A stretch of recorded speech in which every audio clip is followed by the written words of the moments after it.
MTD CNC, bringing you the latest engineering news via video media.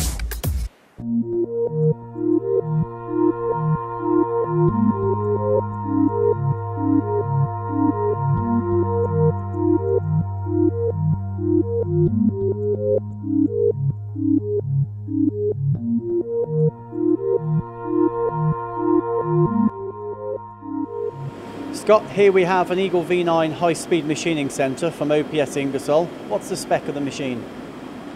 So we have a travel of 800 by 600 by 500 for the 3-axis configuration. Okay, what's the build quality of the machine? What's the base made of? So the base is made of what we call FEM. It's a polymer concrete style casting, but we still maintain the steel casting in the gantry design, as is traditional with all the OPS Ingersoll machines. What's the benefit of that? So that gives us real dampening features when we're looking at doing larger roughing machining. As you can see, this is a much larger machine compared to its smaller brother, the V5. With OPS Ingersoll, they're renowned for quality and accuracy. What sort of tolerances can we achieve on this machine?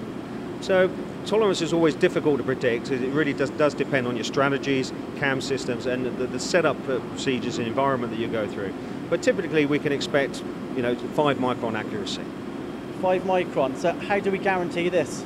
So what we do is we have a multitude of measurement cycles around the machine that measure temperature to give us that accuracy, including in the spindle where we're measuring what we call the dilatation in growth of the spindle. Yeah, I get that, but how do we guarantee that part when it comes off is what the machine says? So one of the options on the machine is what we call Dell Cam Power Inspect. We offer it as a standard on all the machine tools.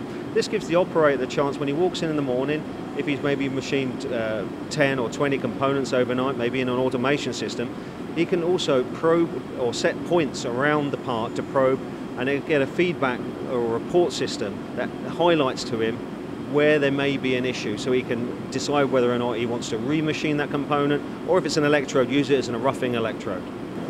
And I noticed it's a trunnion machine. What's the largest component we can fit on it? So the largest diameter would be 600, up to 500 kg on the 4th and 5th axis, 2 tons on the 3 axis. Again, it's quite a large component for a small footprint, isn't it? It is. We try to give, again, the maximum that we can by having that low underslung trunnion table. And there's a door on the side. I presume that's for automation? Yes, we're able to load from right or from left-hand side up to 500 square pallets. What spindle options have we? So we have everything from HSK 40 up to HSK 63, giving us a range of 18,000 up to 42,000 on the spindle. And how large is the ATC? Up to 88 positions in the standard ATC, which is mounted centrally into the machine tool. And the controls available? Control, we're using a selection of Heidenheim controls. This machine's renowned for metal removal, so how is this achieved?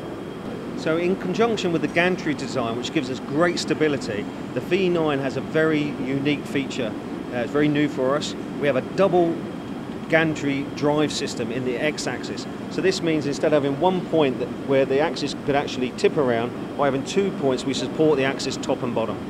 So what we've got here, we've got a machine tool that's great for metal removal, but I've also seen some of the surface finishes of the components and it's staggering.